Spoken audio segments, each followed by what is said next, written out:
You are listening to the NPZ Law Firm Show. Immigration woes, visa serve nos. US and Canadian immigration and nationality lawyers who speak your language.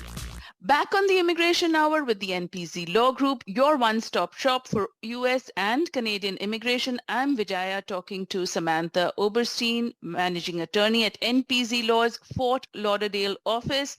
Welcome, Samantha. Hi, Vijaya. Thanks for having us. Great to have you. Samantha, why is it really important to keep your address updated with immigration, and how should one do this? Yeah, that's a really good question. And there's a lot of ways that people are interacting with immigration. It could be a filing with USCIS. It could be an H-1B, for example, or it could be a court hearing with the immigration court, or it could be an arrest, or the fact that you're under ICE supervision. So there's a lot of different agencies at play. And every agency that you are dealing with or interacting with needs to be updated with your address. Yes. Unfortunately, these agencies don't typically communicate a change of address with each other. So if you change your address with one, it may not correspond to the other. And for example, you might be arrested crossing the border into the US. You might give the officer, and we see it often, a temporary address where you're going just for now, and your plan is to go somewhere else.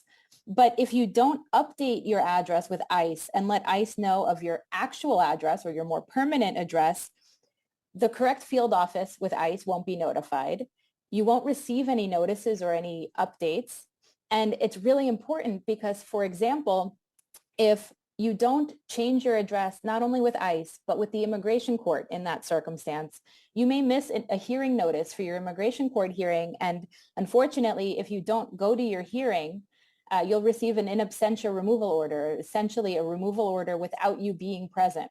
And it's very difficult to try and backtrack and overcome that when it was your responsibility to change that address in the first place. Yes. So it's very, very important. Another scenario that we see often is maybe our office or an attorney's office didn't receive a copy of a notice that was sent from USCIS and you did not update your address with them, or your green card was delivered to the wrong address. So it's very important that all of your addresses are updated, and each agency has different policies and ways to do that. So I'll just run through a few of them. For example, ICE, there is a hotline that you can call to change your address, or you can let the ICE officer know at your next supervision appointment. That does need to be taken care of within 5 days of moving. So that's very quick. The same 5-day rule does apply to the immigration court.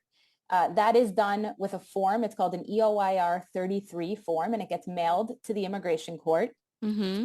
And with USCIS, it's a form AR11. It can be filed online, and that one needs to be done within 10 days of the move. Many times we see clients end up doing these after the 5-day or after the 10-day mark, but it's just very important to do as soon as possible because you don't want to miss anything. Yeah. And it's important for the listeners to know that, again, by changing it with one agency, it doesn't change with all. So if you're interacting with multiple agencies, it's really important to make sure that you're communicating your new address to all agencies involved in your case. And like I said, it's very difficult to backtrack. So it's just really important to stay on top of your address, stay on top of notifying. And if you have questions or you may have forgotten to change your address, anyone listening, definitely reach out to an immigration attorney to see how things can be resolved.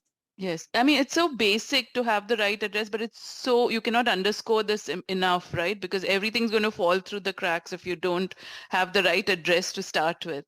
Exactly. Very important. Yeah, thank you. Thank you for that, Samantha. And hand-holding you through the US and Canadian immigration law maze, that's the NPZ Law Group for you. Visit them at visaserve.com or call them at 201-670-0000.